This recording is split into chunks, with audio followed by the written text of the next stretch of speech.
సంబంధించి వివాహ విషయంలో ముఖ్యంగా గత 2010 తర్వాత 2010 తర్వాత పెద్దలు వివాహం చేసేవాళ్ళు ముహూర్తాలు నించేవాళ్ళు మర్చిపోతున్న విషయం ఏంటంటే కేవలం వాళ్ళు 36కు 18 గుణాల గణాలు కలిసినాయా లేవా, తర్వాత రాశికూటం ఎలా ఉంది, ఇంకేదో కుటుంబం గది మాత్రమే, లగ్నం ఎలా ఉంది, రాశి ఎలా ఉంది, గది మాత్రమే ఆలోచిస్తున్నారు. కానీ అంతకు మించి విస్మరిస్తున్న విషయం వల్ల ఏమవుతుందంటే ఆ పెళ్లి చేసుకున్న జంటకు అనేక ఇబ్బందులు వస్తున్నాయి. వాళ్ళని కన్నా అటు అమ్మాయిని కన్నా తల్లిదండ్రులకు, ఇటు అబ్బాయిని కన్నా తల్లిదండ్రులకు కూడా అనేక సమస్యలు అంటూ వస్తున్నాయి.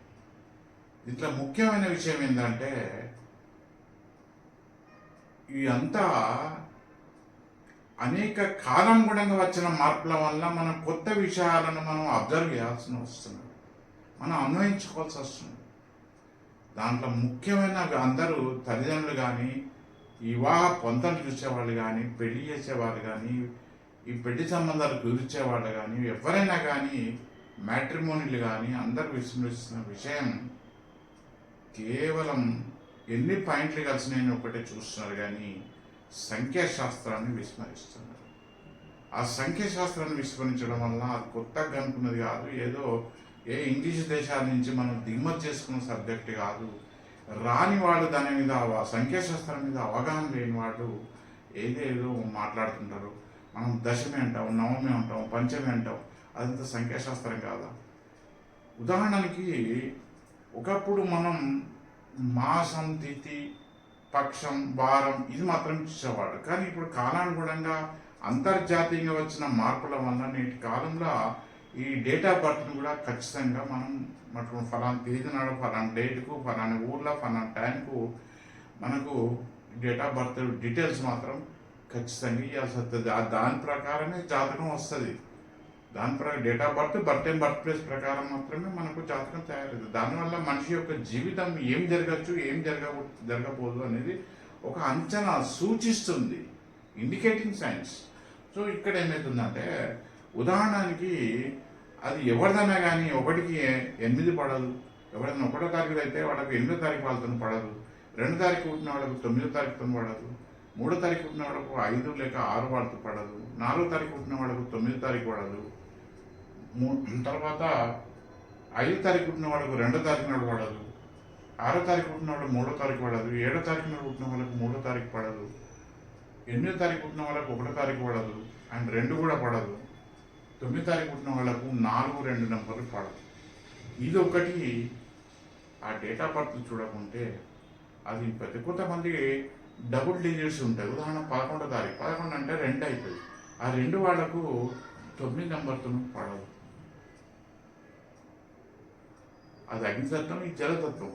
సో అలాగే కొన్ని సందర్భాల్లో కేవలం ఈ డేట్ ఆఫ్ బర్త్ కాకుండా జాతకాన్ని బట్టి కూడా చూడాల్సి వస్తుంది. ఉదాహరణకి అష్టమాధిపతితోని అండ్ 64 నవాంశాధిపతి వాళ్ళతో కూడా ఈ జాతకునికి పడదు, అది కూడా చూడాల్సి వస్తుంది. అలాగే ఈ రాశి కూటమి, లగ్నం ఇవన్నీ కరెక్టే అయినా కూడా వాళ్ళ వ్యవహారిక నామం కూడా 6, 8, 5 అంటే 6, 8, 12 అయితే కూడా వాళ్ళకు ఆ వివాహ జీవితంలో ఇబ్బందికరమైన పరిస్థితులు వస్తాయి. అంతకు మించి అందరికీ ఎప్పుడు పెళ్లి అయితే ఎప్పుడు పెళ్లి చేద్దామని ఒక ఆలోచన తప్ప, ఎంత గ్రాండ్గా చేద్దాం, ఎంతమంది విఐపీలు వచ్చేదని ఇలాంటి ఆలోచన తప్ప తమ పలుకుబడిని, తమ పైస శక్తిని ప్రదర్శించుకోవడంలో ఉన్నంత ఆసక్తి ఆ ముహూర్తంలో ఉండడం లేదు. ముహూర్తం రోజు పంచాంగాలలో ఏమన్నా రాయొచ్చు. ఇప్పుడు మనం మార్కెట్కి పోతాం, ఎన్నో రకాల కూరగాయలు దొరుకుతాయి. అన్నీ మనం కొనలేం కదా, అన్నీ మనం తినలేం కదా, మనకి ఏది అవసరమో అది ఎన్నుకుంటాం. అలాగే ఆ ముహూర్తాలల్లో సిద్ధాంతులు వాళ్ళు ఎంతో కష్టపడి రాసిన ముహూర్తాల రోజు ఆ రోజు ఈ 2, 4, 5, 7, 8 ముఖ్యంగా 4, 7, 8 ఆ రోజు ఈ నెంబర్ల యొక్క ప్రభావం ఉండకూడదు.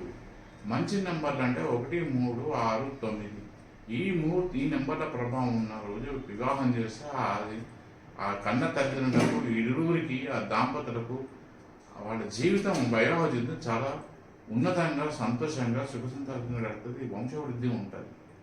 సో ఈ సంఖ్యాశాస్త్రాన్ని విస్మరించడం వల్ల ఇదంతా జరుగుతుంది. అనేక మంది తాము గురుముఖత విద్య నేర్చుకున్న వాడని మాత్రమే సంప్రదించాలి. అంతేగాని బోర్డు పెట్టుకున్న వాళ్ళు అందరినీ ఈజీగా నమ్మద్దు, లేకుంటే ఈజీగా కొట్టిపారేయద్దు. ఎవరన్నా ఎవ్వరు చెప్పినా కూడా సంఖ్యాశాస్త్రాన్ని ఈజీగా కొట్టిపారేస్తే ఫైన్ మార్నింగ్ వచ్చే ఆ నష్టం కష్టం అంతా ఆ దంపతులకు, పెళ్లి చేసుకున్న దంపతులకు, ఇరువుని కన్నా తల్లిదండ్రులు కూడా నేను ఈరోజు చెప్పిన విషయం తప్పకుండా గుర్తుకొస్తాను. కేవలం గురుముఖత సంఖ్యాశాస్త్రం విద్య నేర్చుకున్న వాళ్ళని మాత్రమే ఈ విషయంలో సంప్రదించాలి. ఉంటాను. నమస్కారం, శుభాకాంక్షలు. అందరికీ వివాహమైన వాడు ప్రతి ఒక్కరు చాలా బాగుండాలని, వాళ్ళ దాంపత్య జీవితం బాగుండాలని మనస్ఫూర్తిగా భగవంతుని కోరుకుంటూ శుభాకాంక్షలు.